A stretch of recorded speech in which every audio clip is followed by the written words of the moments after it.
There was a boy whose birth date and his parents were unknown, yet people envied him. The slave boy who became king and was envied by the British. This is the story of Jaja of Opobo. Welcome to Edu TV Nigeria. For more educative and historical content, click on the subscription button.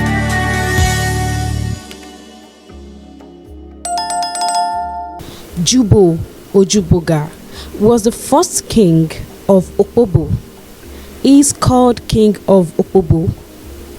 He was also the founder of Opobo City State in present-day Rivers State of Nigeria.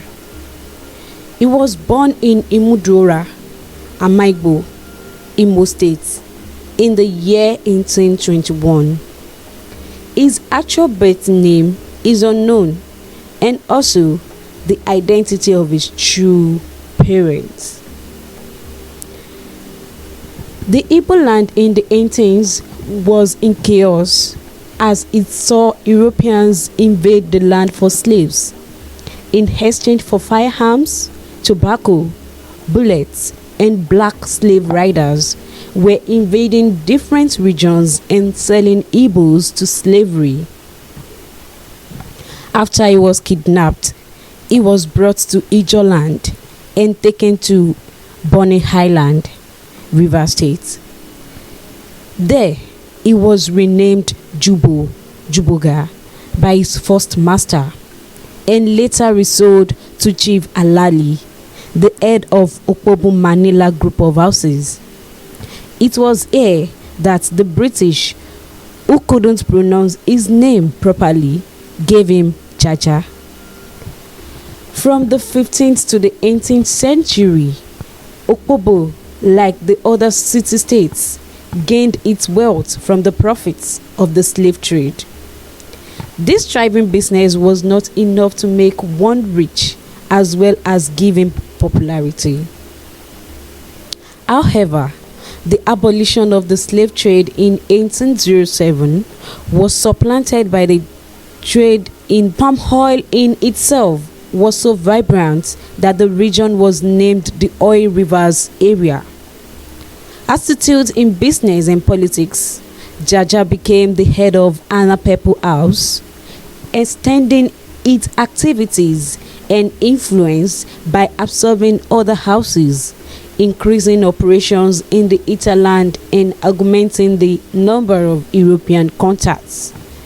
Later on, a power struggle ensued among rival factions in the houses at Bonny, led by Pepo House High Chief Okojumbo, leading to the breakaway of the faction led by Jaja. He established a new settlement, which he named Opobo in 1869, where he became King Jaja of Opobo. This new status saw him declare himself independent of Bonny.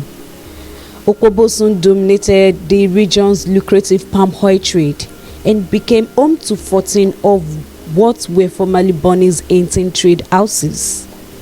Part of this success is attributed to the fact that Jaja made moves to block the access of British merchants to the interior, giving him an effective monopoly.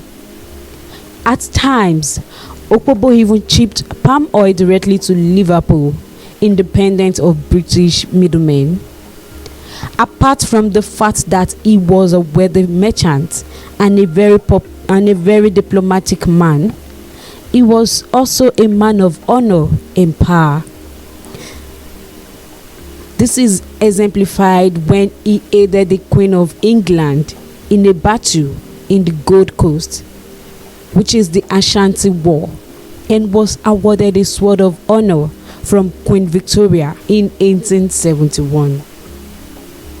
As time went on, the oil trade business in Opobo land began to expand, and the ambition of the Europeans to dominate this market grew, thus creating a conflict between Jaja and British top sales and business tycoons. one of who was John Hurt of Liverpool, while Jaja evaded attempts by Hurt to penetrate Jaja's market in Kwaibu River.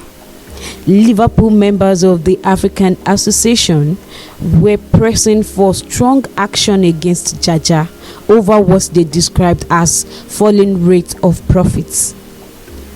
In the cause of national interest, King Jaja dealt several blows on the Kwahibo people in 1881.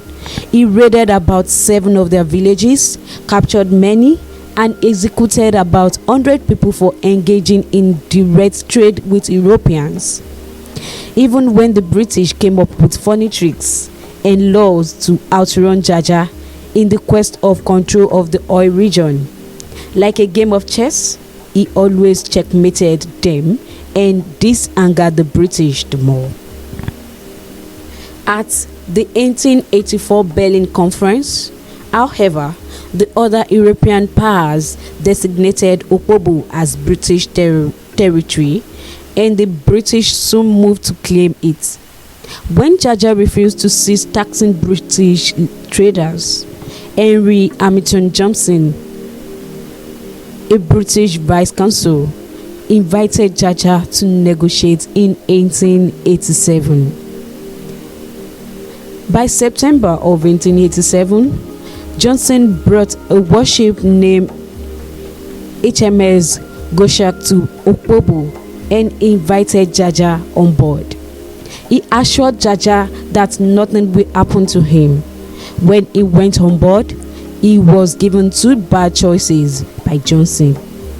One was that if he would not allow the Europeans access, he could go back and face immediate bombardment from the British Navy, and the other that he goes into exile. Jaja, being a man of strong values and principles, chose not to back down.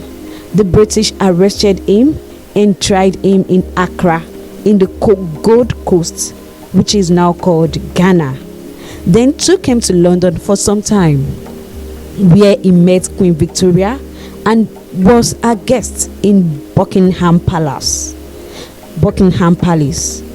No one knew what transpired between him and the Queen, but after some time, he was finally deported to the West Indies.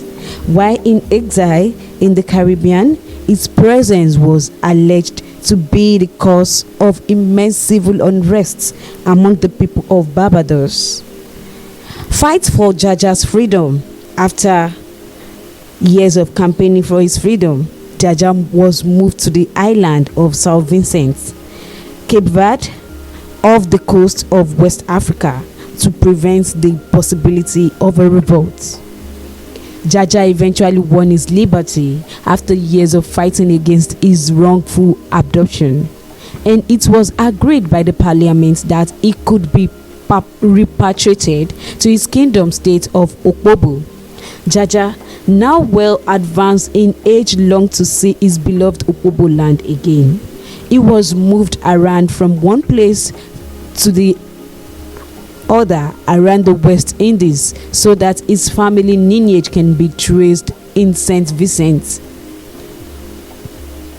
It was said even at a time that he got married and had children.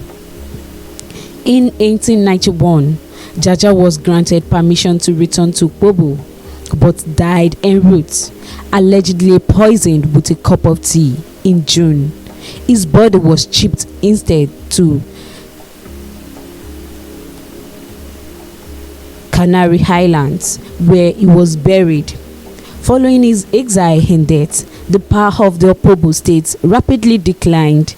The land was plagued with slave raids, riots, and the British exploited the land for its natural resources.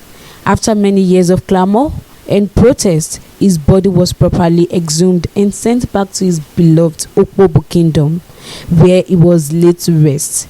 His remains are now a sacred shrine behind the palace of the Amayanabo of Opobo. Don't forget to click on the like button Share this video with your loved ones and also comment below. This is Edu TV Nigeria.